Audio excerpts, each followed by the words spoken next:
Undercover Billionaire orders steak. Waitress slips him a note that change his decision about.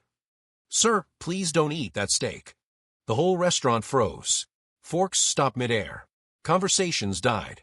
A few customers even turned their heads like someone had whispered a national secret. And the billionaire, who no one recognized as a billionaire tonight, slowly lifted his eyes toward the young black waitress standing beside him, her hand trembling ever so slightly. He narrowed his stare. Excuse me. She swallowed hard, her voice cracking as she whispered, I slipped a note under your plate. Please read it before you take the first bite. It's important. Really important. People love drama. And in that moment, every single pair of eyes was waiting to see how the sharply dressed man, who looked like he walked straight out of a corporate war zone, would react to a waitress daring to interrupt his meal. His jaw tightened. Her heart pounded. And for a moment, it looked like he was about to explode. Instead, he calmly put down his fork, slid his fingers under the plate, and pulled out a tiny folded paper, creased, rushed, desperate. No one dared breathe. He unfolded it. And the moment his eyes scanned the first line, his grip on the paper tightened, so hard his knuckles turned white. What is this?" he whispered, voice suddenly fragile, stripped of all the arrogance he walked in with. The waitress, her name was Ariel, didn't answer. She couldn't. Tears were already building at the edges of her eyes, and fear choked her throat like a fist. Because the truth was, she had no idea who this man really was. To her, he was just another customer ordering a medium-rare steak at 10 p.m. on a slow Wednesday night. To him, she was just another waitress at a roadside restaurant. They were strangers. Strangers who were supposed to stay strangers. But that note, her note, created a collision neither of them were prepared for. It all began 20 minutes earlier, before he ever sat down. The man had walked in wearing an old hoodie, jeans, and a baseball cap pulled low enough to hide the face 90% of America would recognize from magazines, business shows, and Forbes lists. Elias Storm. A man worth $11.7 billion. A man who built empires, crushed competitors, and turned bankrupt companies into gold. Yet tonight he didn't want to be that man. Tonight he wanted to disappear. To think. To decide something only 3 people in his entire company knew about, something that would change thousands of lives. People assumed billionaires didn't feel pressure. People were wrong. While Elias sat alone in the booth, brooding over the biggest decision of his corporate life, Ariel was in the back hallway fighting a storm of her own. She wasn't supposed to cry at work. But tonight she failed. Her phone was pressed to her ear, and the voice on the other end shattered her. "I'm sorry, Ariel," the doctor had said. "If we don't pay for the treatment tonight, we can't continue. Your mother's condition is worsening." Her legs weakened. Her grip on the phone slipped. Her heart dropped. Her mother, her rock, her lifeline, was dying. And Ariel was already juggling 2 jobs, barely making enough to keep the lights on. She didn't even have bus money left after today. She pressed her palm to her eyes, forcing the tears back, trying to breathe. "Okay," she whispered. Give me until midnight. I'll figure something out. Just please don't let her be alone." But when she hung up, she had nothing. No plan, no money, no miracles left. Just fear, just desperation, just a daughter trying to save her mother. She wiped her eyes, fixed her apron, and forced a smile before walking back into the dining area. And that's when she saw him. The man in the booth. Quiet, alone, tensed. Something about him felt heavy, not dangerous, just carrying a weight she recognized. A weight she herself carried every day. She forced her voice steady. "Good evening, sir. What can I get you?" "A steak," he muttered without looking up. "Medium rare." She nodded and left, unaware that this man, this quiet stranger, held the power to change her life with a single sentence. But the world doesn't work like that. Not usually. Not for people like her. And that's why she never expected what came next. When she returned with his glass of water, she noticed his hands shaking. Not much, but enough for someone who knew how to read pain. Ariel wasn't just a waitress. She was an observer, a listener, a survivor. She saw the little tells, the way he rubbed his temple, the deep exhale he kept releasing, the uneasy tapping of his foot. "Long day?" she asked softly. He almost laughed. "Long decade," he muttered. She smiled sadly. "I get it." He looked up for the first time, really looked at her, and something in his eyes shifted. It wasn't attraction. It wasn't pity. It was recognition. As if her pain and his shared the same language. He didn't speak again. He didn't have to. But when she walked back to the kitchen, she thought, he looks like a man standing at the edge of a cliff, waiting for someone to push him or pull him back. She didn't know why the thought bothered her so much. She didn't know why she cared. But she did. The steak came out perfectly. She grabbed his plate, forced another smile, and walked back toward him. That's when her phone buzzed with another message. It was from the hospital. She shouldn't have looked. She should have just served the steak. But she did look. And the message broke her. Your mother's condition is critical. We need immediate approval to continue treatment. Please respond. Her throat closed. The room blurred. A wave of panic rushed through her. She couldn't lose her mom. Not tonight. Not like this. 1,000 thoughts crashed in her head, and before she understood what she was doing, her shaking hand grabbed a napkin and a pen from her apron pocket. She scribbled a note. A note she had no intention of giving to any customer. A note written in panic. A note written with trembling hands. A note written before thinking. She folded it, slipping it under the plate as she placed the steak in front of him. And then, she froze, because she realized what she had done. She tried to take the plate back, tried to reach for the note, but it was too late. He had already looked at her, already sensed something was wrong. Sir, she whispered, her voice cracking as fear swallowed her whole. Please don't eat that steak. Please read the note first. And now he had. Elias Storm, billionaire, titan of steel, a man who had gone his entire life untouched by the world's suffering, was staring at a waitress's desperate, handwritten message. A message that would change everything about the decision he was about to make tonight. He lifted his eyes to Ariel, his voice trembling. Ariel, why would you write something like this? She couldn't speak, because the truth was, she never meant for him to see that note. Not him. Not anyone. Ariel didn't answer him. She couldn't. Her voice had locked itself inside her chest, somewhere behind fear and embarrassment. Her hands were shaking so badly she had to grip the edge of the table to hold herself steady. The entire restaurant had gone back to pretending they weren't listening, but every ear stayed open. Every eye kept drifting back. Customers whispered. A couple at the bar even leaned closer, pretending to look at the drink menu while spying on them. Elias Storm ignored them all. His entire focus was on her. The note still trembled in his fingers as he whispered, Ariel, who told you to write this? Who pressured you? Are you in some kind of trouble? His questions only made her eyes widen in panic. She shook her head quickly, too quickly. No, it's not like that. Please, just forget it. I shouldn't have done it. I'll take the plate back. I'll get you a fresh one. I'm sorry. Please forget what you read. She reached for the dish, but he placed his hand over it, stopping her. Don't do that, he said quietly. Firm, but gentle. His words hit her like a weight. Not because of their tone, but because of how sure he sounded, like he wasn't leaving room for escape. I'm fine, she whispered. Really, you're not. A tear slid down her cheek. She wiped it immediately, as if tears were not allowed on her shift. It's not your problem, she murmured, her voice barely audible. Elias exhaled sharply through his nose. This girl, this waitress with shaking hands, tired eyes, and a heart made of raw courage, had no idea who she was talking to. No idea who she just wrote a message to. No idea the impact her words had on a man who rarely felt anything anymore. He looked at her with a seriousness that made her look away. Tell me what's going on, he said. Please. But the word please scared her more than if he had shouted at her. She didn't know why he cared. She didn't want him to care. She had strangers pity her before. It never helped. Sir, I could lose my job, she whispered. Please don't make this worse than it already is. He blinked.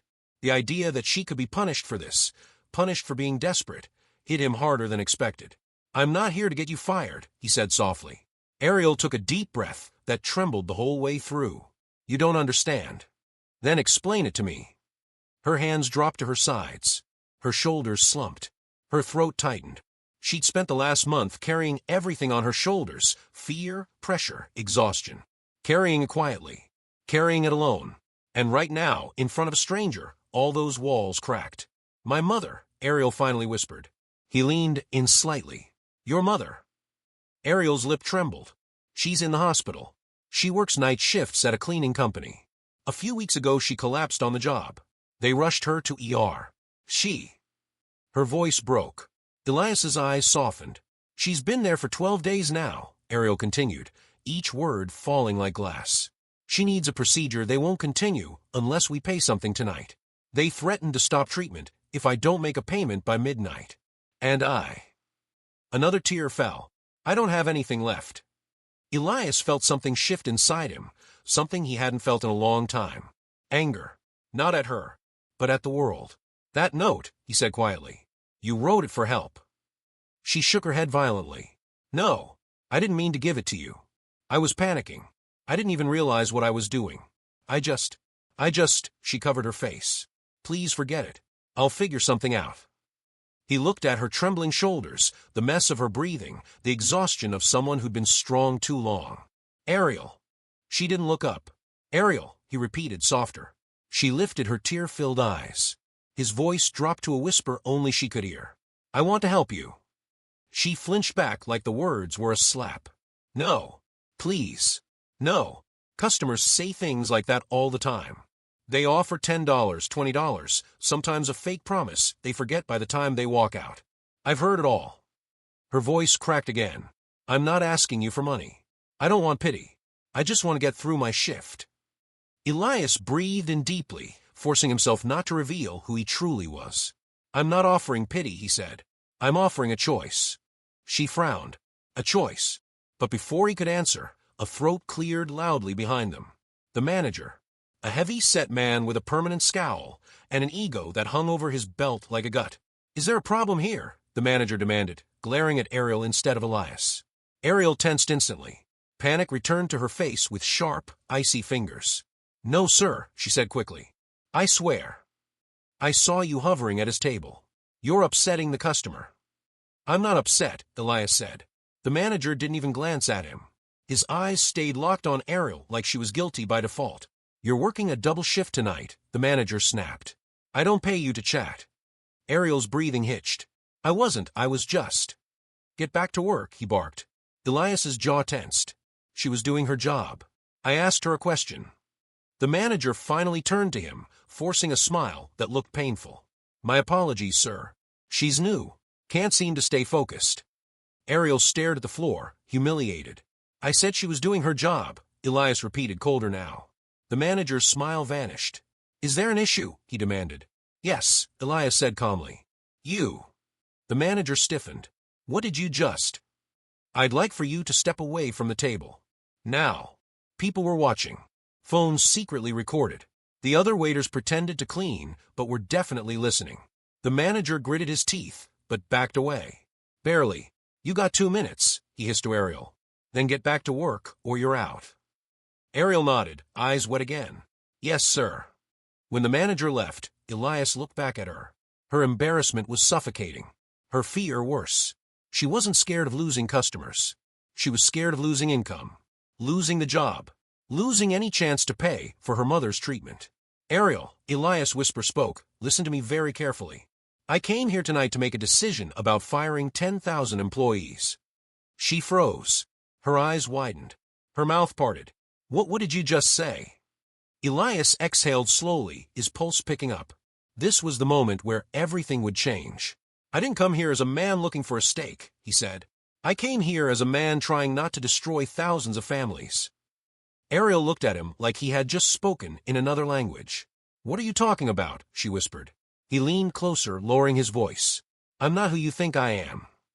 Before she could question him, the manager reappeared behind her. Ariel. Time's up. Elias didn't move. Ariel didn't either. Because she finally realized. This man, this quiet stranger, this tired customer she accidentally slipped a note to, was hiding something big. Something that would soon collide with her life, in a way she never imagined. Ariel stiffened as the manager's voice sliced between them. Ariel. Time's up. Back to work. She swallowed hard, nodding without turning around. Yes, sir. But Elias placed his hand flat on the table. A calm gesture. Controlled. But his eyes told a different story. He was on the edge of something. The manager glared at Ariel. Now. Elias's voice cut through the tension like a blade. She's talking to me. The manager spun toward him. Sir, she's an employee. She needs to get back to work. And I'm a paying customer, Elias replied, his tone dangerously soft. Unless you'd prefer I take my business elsewhere. The manager opened his mouth, ready to bark back, but something in Elias's eyes made him back down. A small step. A tiny retreat, but a retreat nonetheless. "You have 1 minute," he said, then walked off, mumbling curses under his breath. Ariel didn't look relieved. She looked terrified.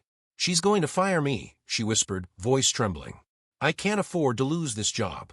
Not tonight.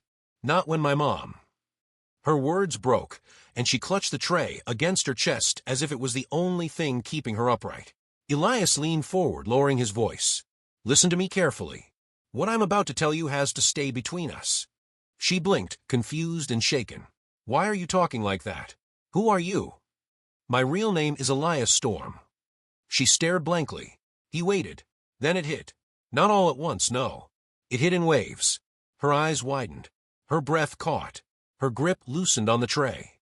"No," she whispered. "No, you're not. You can't be. Elias Storm is he's." "A billionaire," he finished. She nodded slowly. "That's the rumor," he said almost tiredly. Her hand flew to her mouth as shock overtook her. She backed up a step, suddenly unsure whether to stay, run, bow, or apologize. Her whole world tilted. I slipped a note to a billionaire," she whispered in horror. "I wrote, oh my God, I wrote." "It's okay," he said quickly. "I'm not angry." She stared at him, trembling. "Why didn't you say anything? Why are you here dressed like a regular person?" he finished. She nodded again. He looked down at the napkin, holding her desperate handwriting. "Because tonight, I needed to stop being Elias Storm." She waited.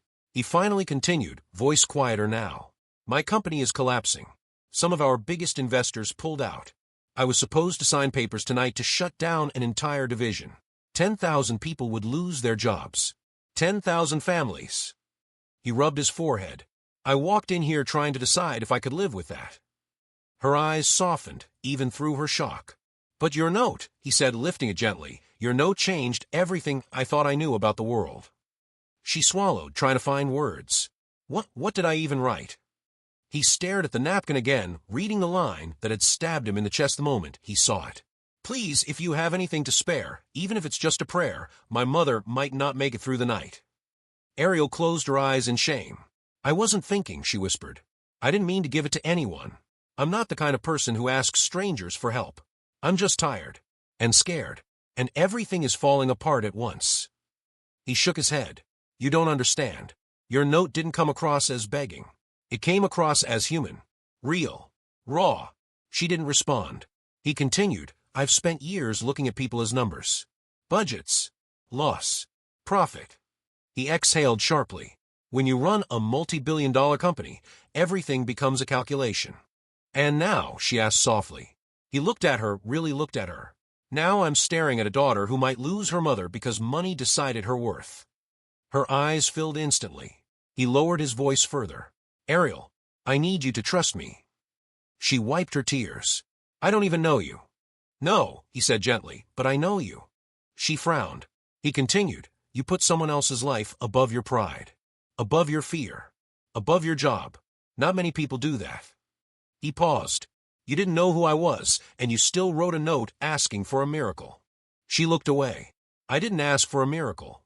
I asked for help I didn't think I'd ever get. And you might get more help than you imagined." She froze. He reached into his pocket. Ariel tensed. "You don't have to do this," she whispered. He shook his head. "I know." He pulled out a small black card, a sleek titanium rectangle with a single silver symbol engraved on it. A card only the richest people in the world carried. A card with no spending limit. Ariel's eyes widened in disbelief and panic. "No, no, no. I can't take your money. I'm not." "This isn't a gift," he said sternly. "It's a loan." She blinked. "But not the kind you pay back with money," he clarified. "You pay it back by doing something for me." She shook her head even harder. "I can't accept that. You don't even know if my mom will, if she'll." Her voice cracked violently. "I don't want your charity. I don't want to feel like some charity case." He leaned forward, matching her emotional intensity. "Then don't. This isn't charity. This is an exchange." She stared, tears blurring her vision. What kind of exchange?" "You help me understand something. Something I lost years ago." "What?" "Why people fight for others, even when they have nothing left for themselves." Her breath caught. Spend one day with me, he said quietly. Just one. Tomorrow. You show me how a person holds compassion even when life crushes them. In return, you take this card, go to the hospital, and get your mother the treatment she needs. Ariel's heart thrashed in her chest. But I'll lose my job if I take a day off. He smiled for the first time, a small, tired smile. I'll handle that. How?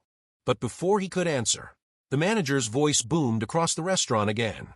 Ariel. Office. Now. Her face drained of color. Elias's expression turned to stone. She whispered, terrified, he's going to fire me. I know it. Elias rose slowly to his feet. She stared in shock. What are you doing? Changing a decision, he said, slipping the black card into her trembling hand. But. Go, he told her gently.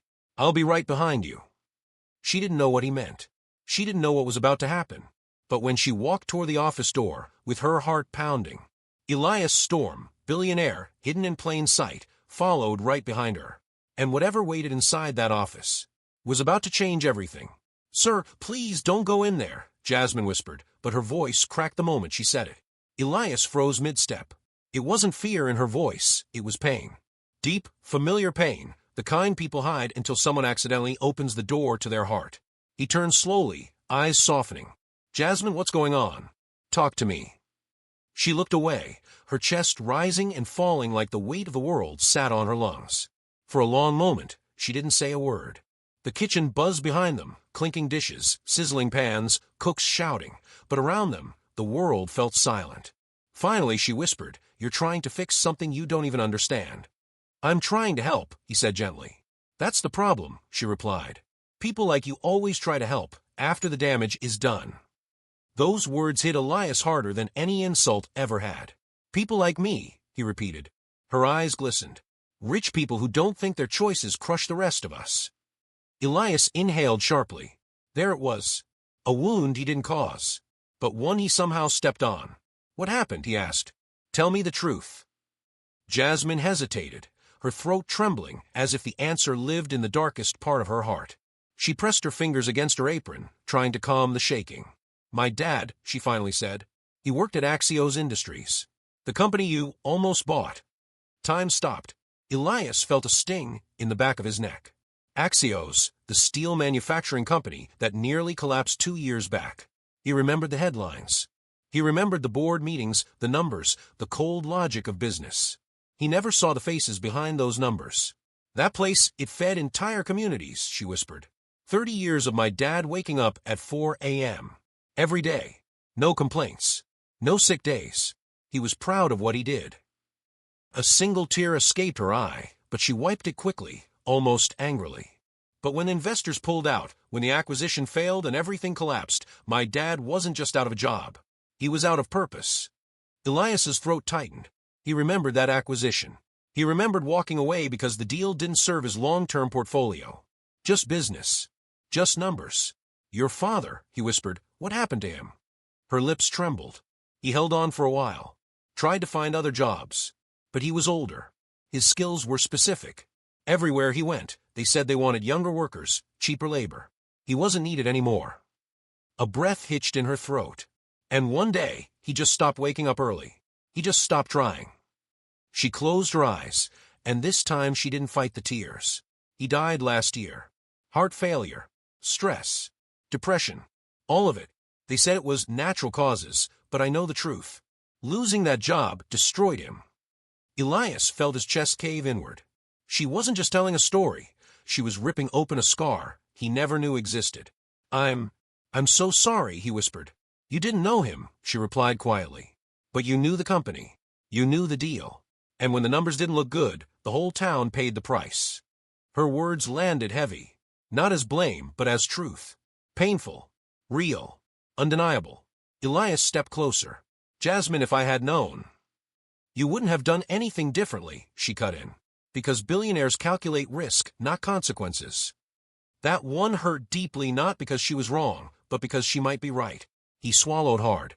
Then let me fix something now, he said softly. Not because I'm a billionaire. Because I'm a human being who clearly has a lot to learn. Jasmine shook her head. It's not that simple. Lucas, my little brother, he still thinks Dad's death was his fault. He was supposed to help pay bills. He was supposed to work more hours. He carries guilt he shouldn't carry. And Victoria? Elias asked quietly. Jasmine hesitated again. A storm flickered in her eyes. My mom, she's strong, she said, but strength has limits.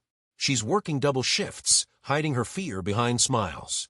She won't tell us what the real problem is, but Jasmine stopped, voice cracking. I know she's in trouble. And not just we're broke, trouble. Elias's stomach dropped.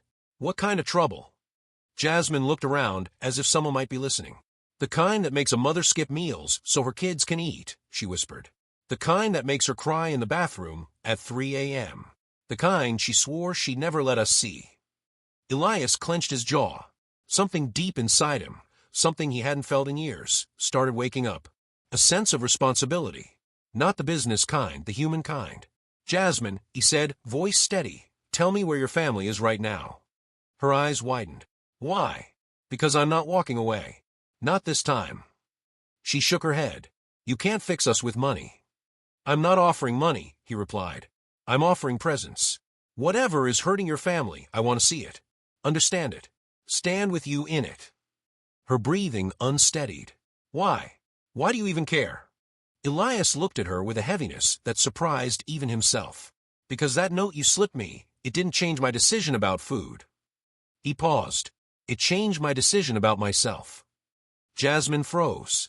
And in that moment, for the first time since they met, she looked at him not as a billionaire, not as a customer, but as a man trying to right a wrong he didn't know he caused. Her eyes softened. Barely, but enough. You really want to see where we live, she whispered. Yes. And you won't judge what you see. Never. She inhaled shakily, then nodded.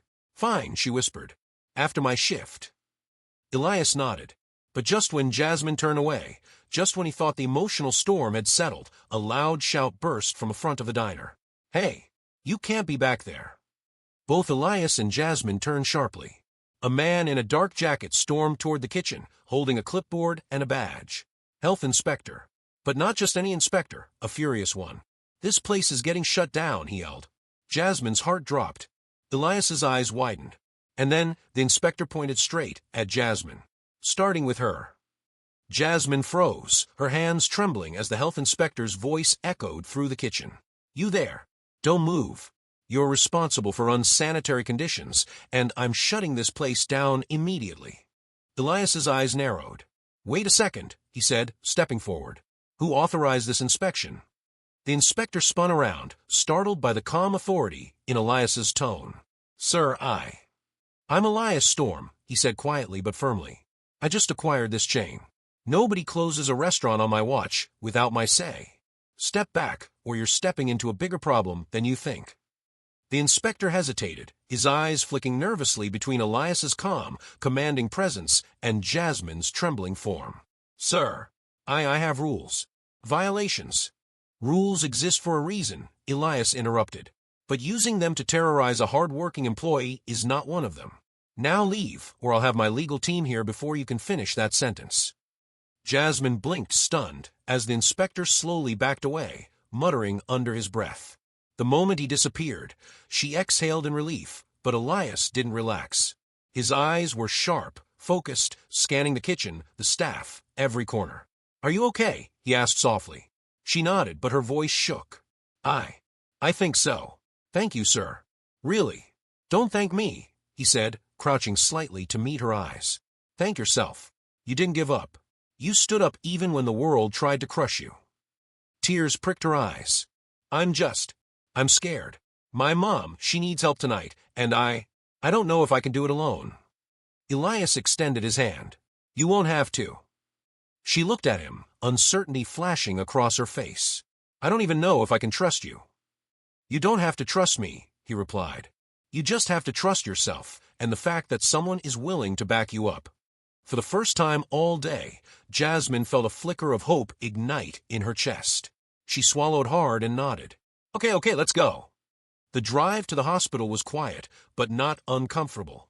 Elias let Jasmine sit in silence, letting her thoughts drift where they needed to go. She stared out the window at the city lights, the streets buzzing with life she often felt disconnected from. Her mother, her brother, the fear of losing everything, it all pressed down on her. Finally, she whispered, I haven't seen her this sick before.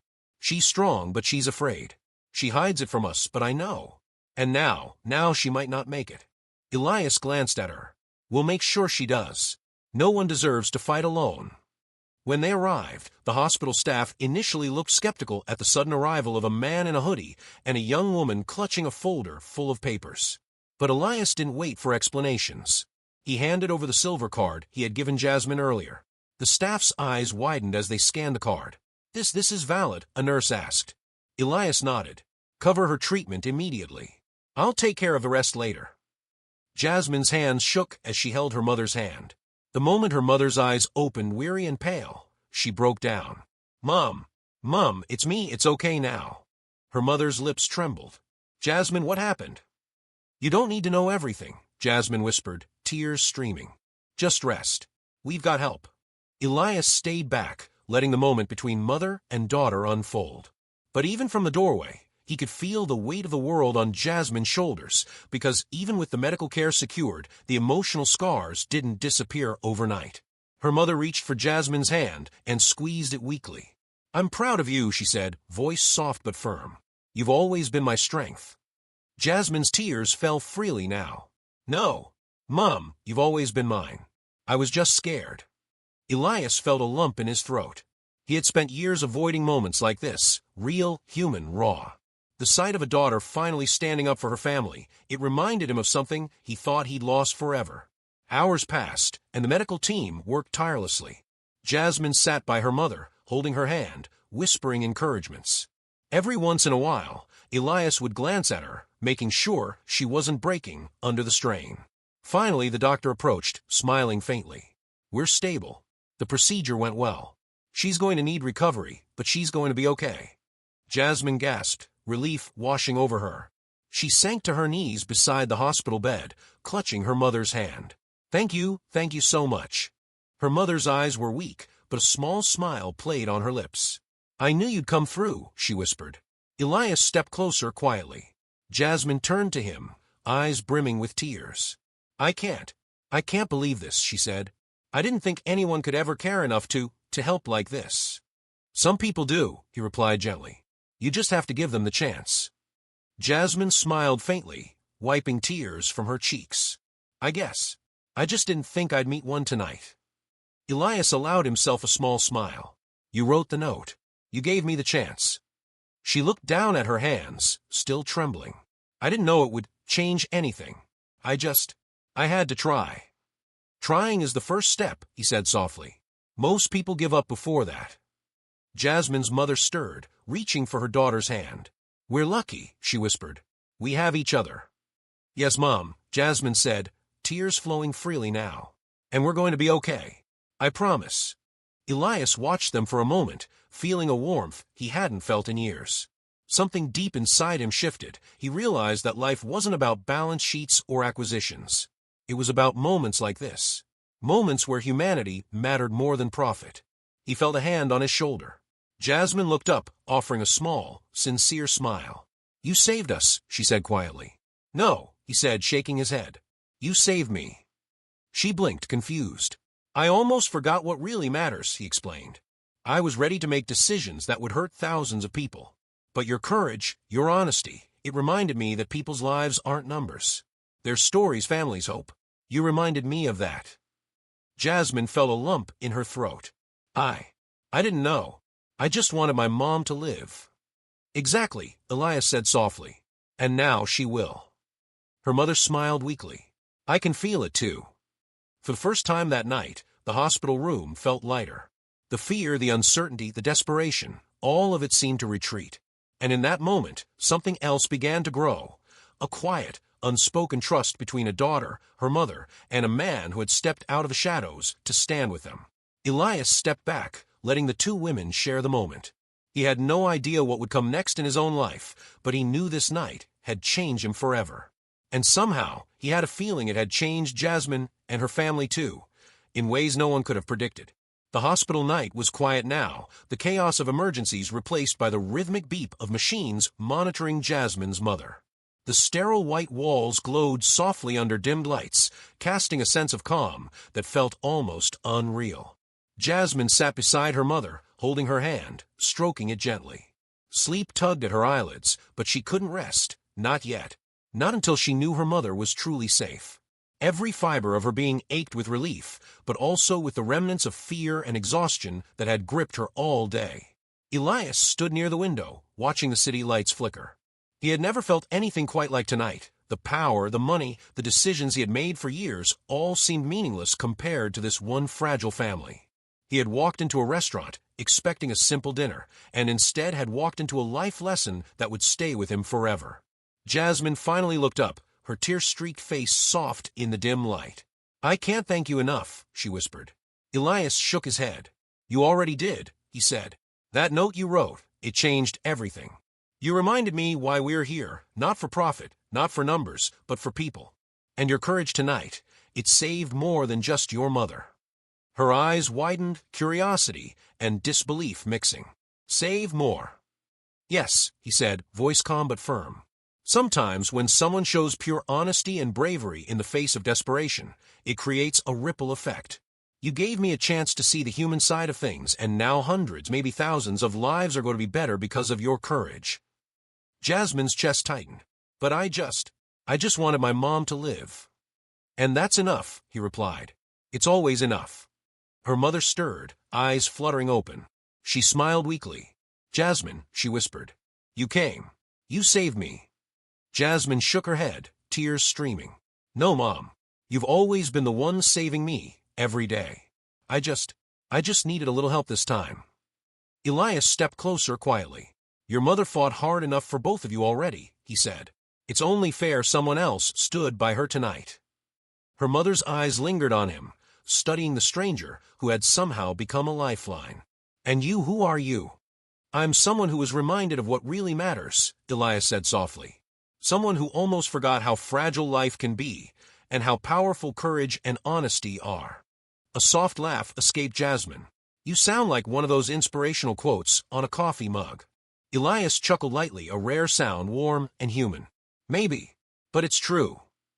The room fell quiet again, the only sounds the soft beeps of the machines and Jasmine's mother's shallow breathing. Jasmine leaned back, exhausted, but a small, tentative smile appeared on her face. She had faced her worst fears today, and somehow survived.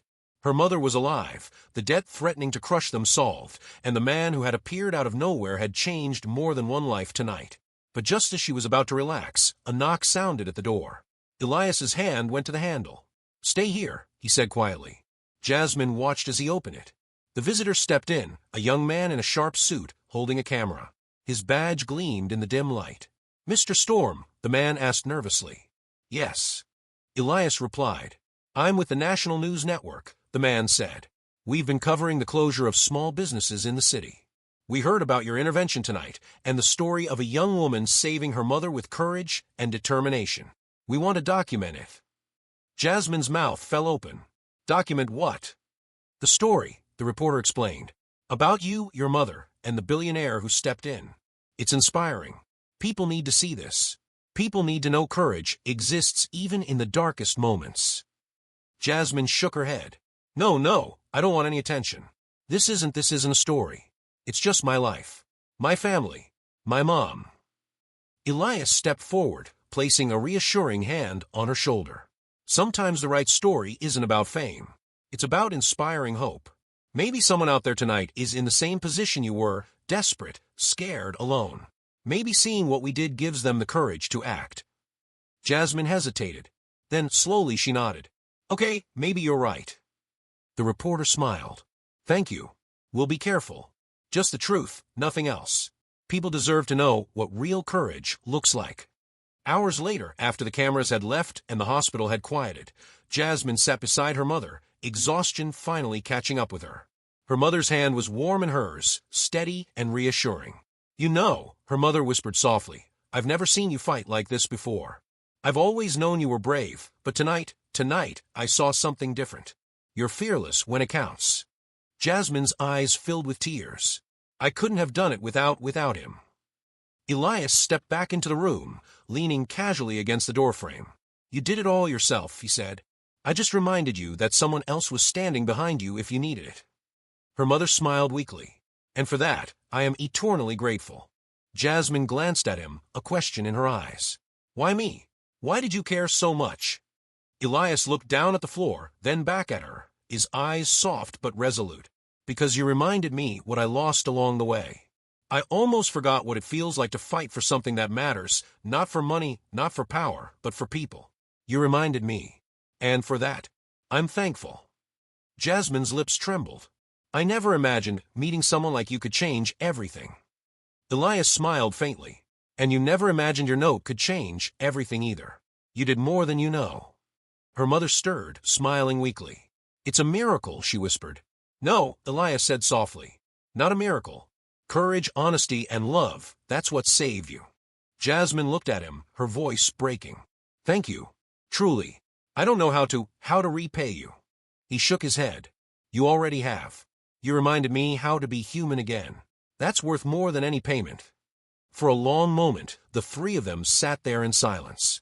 The weight of the day, the fear, the pain, and finally the relief, all of it mingled into a quiet, healing energy. Then, Jasmine smiled through her tears. I guess maybe life isn't about numbers or fear. Maybe it's about moments like this. Moments where people care and stand up for each other, even when the world tells them they can't. Elias nodded, a rare softness in his gaze. Exactly. And as the night slowly turned into morning, the three of them, daughter, mother, and the man who had unexpectedly become a guardian angel, sat together, knowing that something remarkable had happened. Not just a saved life, not just a debt settled, but a lesson in courage, humanity, and hope that none of them would ever forget. In that hospital room, with the first light of dawn peeking through the curtains, they understood something profound. Sometimes the smallest act of courage can change not just a life, but an entire world. And sometimes the people you least expect become the ones who remind you of what truly matters.